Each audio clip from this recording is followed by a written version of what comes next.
बिस्मिल्लाहिर्रहमानिर्रहीम। अस्सलाम वालेकुम डियर स्टूडेंट्स उम्मीद करता हूँ कि आप लोग सभी बखैर वफ़ियत होंगे।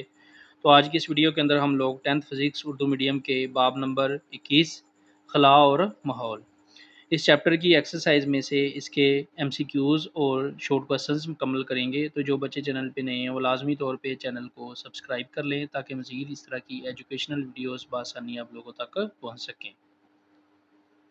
तो यहाँ पे स्टूडेंट्स हम लोग चैप्टर नंबर 21 की एक्सरसाइज में से पहले इसके एमसीक्यूज़ मुकम्मल करेंगे। नंबर 1 एमसीक्यूज़ है, सूरज में एनर्जी पैदा करने वाला अमल है। सूरज में एनर्जी पैदा करने वाला अमल न्यूक्लियर फ्यूज़न है। इसका बे आंसर दुरुस्त है। नंबर 2 वो अमल जो बुनियादी तौर पर किसी सियारे के सतही टेम्परेचर का तयन करता है। तो इसका भी बे आंसर दुरुस्त है, सूरज से इसका ऑर्बिटल डिस्टेंस। नंबर 3 गर्म समुद्री पानी के ऊपर साइक्लोन बनने की बुनियादी वजह क्या है। तो इसका स्टूडेंट्स जी आंसर दुरुस्त है, गर्म और मरबूत हवा का ऊपर उठना जिससे कम प्रेशर बनता है।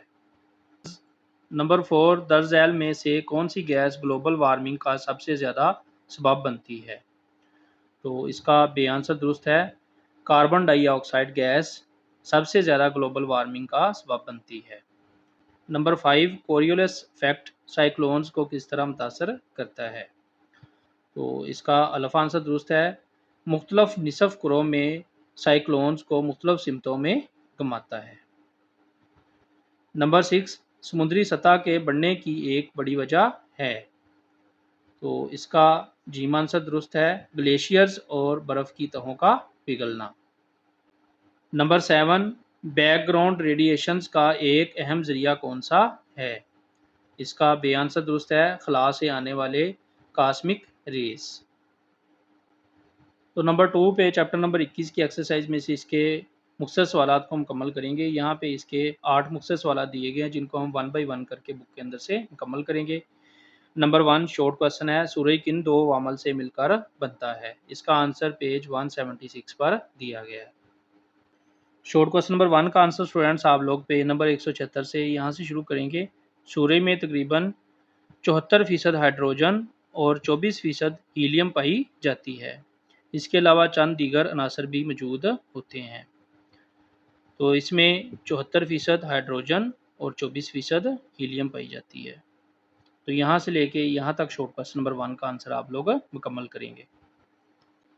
शॉर्ट क्वेश्चन नंबर 2 सियारों की खसूसियात का मुवाजना करने के लिए कौन से अवामल इस्तेमाल किए जाते हैं। इसका आंसर पेज नंबर 176 पर दिया गया। शॉर्ट क्वेश्चन नंबर 2 के लिए स्टूडेंट्स आप लोग पेज नंबर 176 से यहाँ से इसका आंसर शुरू करेंगे। सियारों के मुतालिया के लिए मुख्तलिफ अवामल पर तवज्जो देना ज़रूरी है, जैसे orbital distance, orbital period, density, सतही टेम्परेचर, ग्रेविटेशनल फील्ड की शिद्दत वगैरह, जो हर सियारे को मुनफरद बनाती है। तो यहाँ से लेके यहाँ तक शॉर्ट क्वेश्चन नंबर 2 का आंसर आप लोग मुकम्मल करेंगे। शॉर्ट क्वेश्चन नंबर 3 वजाहत करें कि ग्लोबल वार्मिंग समुद्री तूफान की शिद्दत में किस तरह इजाफा करती है। इसका आंसर पेज 180 पर दिया गया। शॉर्ट क्वेश्चन नंबर 3 का आंसर स्टूडेंट्स आप लोग पेज नंबर 180 से यहाँ से शुरू करेंगे। टेम्परेचर में इजाफे की वजह से समुंदर ज़्यादा हरारत जज़ब करता है, जो समुद्री तूफानों को एनर्जी फराहम करता है और इन्हें ज़्यादा ताकतवर और तबाहकुन बना देता है। तो यहाँ से लेके यहाँ तक आप लोग शॉर्ट क्वेश्चन नंबर 3 का आंसर मुकम्मल करेंगे। क्वेश्चन नंबर 4 बैकग्राउंड रेडिएशंस क्या हैं, इसके कुदरती ज़राए कौन से हैं। इसका आंसर पेज नंबर 182 पर दिया गया है। शॉर्ट क्वेश्चन नंबर 4 का आंसर स्टूडेंट्स आप लोग पेज नंबर 182 से यहाँ से शुरू करेंगे। बैकग्राउंड रेडिएशंस वो रेडिएशन जो हर वक्त हमारे इर्द गिर्द मौजूद होती है, इसे बैकग्राउंड रेडिएशन कहा जाता है। यहाँ से लेके यहाँ तक इसकी डेफिनेशन करेंगे और इसके बाद यहाँ से करेंगे जो कुदरती और इंसानी ज़राए दोनों से आती है। इसमें खला से आने वाली कॉस्मिक रेज़, ज़मीन की क्रस्ट में मौजूद रेडियो एक्टिव मटीरियल्स जैसे यूरेनियम और रेडोन, और हत्ता कि हमारी खुराक और जिस्म में मौजूद मामूली मकदार की रेडिएशन भी शामिल है। तो यहाँ से लेके यहाँ तक और यहाँ से लेके यहाँ तक शॉर्ट क्वेश्चन नंबर 4 का आंसर आप लोग मुकम्मल करेंगे। Short question number 5, radio active material को महफूज तरीके से संभालने के लिए इस्तेमाल होने वाले 3 हिफाजती इक़दाम के नाम बताएं। तो स्टूडेंट, शॉर्ट क्वेश्चन नंबर 5 का आंसर हम लोग यहाँ से मुकम्मल करेंगे। बुक के अंदर इसका बेहतर अंदाज में आंसर नहीं दिया गया। नंबर 1 है, रेडिएशन के सोर्स को चिमटे और फोर्सेप से पकड़ना चाहिए। इसको हाथों से नहीं पकड़ना चाहिए, एहतियात करनी चाहिए, इसको चिमटे और फोर्सेप से पकड़ना चाहिए। नंबर 2, तमाम रेडियो एक्टिव सोर्सेज को लेड के बॉक्स में रखना चाहिए। नंबर 3, रेडियो एक्टिव तौर पर हसास इलाकों में बार बार जाने से इज्तनाब करना चाहिए।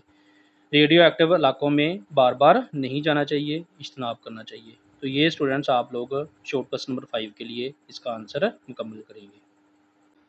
शॉर्ट क्वेश्चन नंबर 6, जब साइक्लोन खुश्की पर आते हैं तो वो कमज़ोर क्यों पड़ जाते हैं? इसका आंसर पेज 179 पर दिया गया है।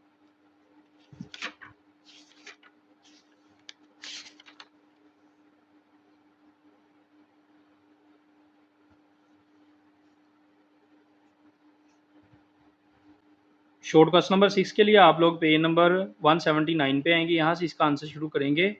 जब साइक्लोन खुश्की पर आता है या ठंडे पानी के ऊपर से गुजरता है तो ये कमज़ोर होना शुरू हो जाता है, क्योंकि अब इसे गर्म और मरबूत हवा नहीं मिलती जो तूफान के लिए ईंधन का काम करती है।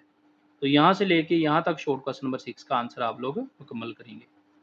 Short question number 7, Coriolis effect cyclones की हरकत को किस तरह मुतासर करता है? इसका आंसर भी पेज नंबर 179 पर दिया गया है। शॉर्ट क्वेश्चन नंबर 7 के लिए स्टूडेंट्स आप लोग पेज नंबर 179 पे आएंगे। यहाँ से इसका आंसर शुरू करेंगे। जैसे जैसे गर्म हवा मुसलसल ऊपर उठती रहती है, ये सतह के करीब खाली जगह छोड़ देती है जो एक छोटे खला की तरह होती है। इस जगह को पुर करने के लिए इर्द गिर्द के इलाकों से गर्म और मरबूत हवा तेज़ी से अंदर की तरफ आती है। चूँकि ज़मीन घूम रही होती है, इसलिए ये चलती हुई हवा सीधी लाइन में हरकत नहीं करती, बल्कि कम प्रेशर वाले इलाकों के गिर्द घूमना शुरू कर देती है। इस असर को कोरियोलिस इफेक्ट कहा जाता है। तो यहाँ से लेके यहाँ तक शॉर्ट क्वेश्चन नंबर 7 का आंसर आप लोग मुकम्मल करेंगे।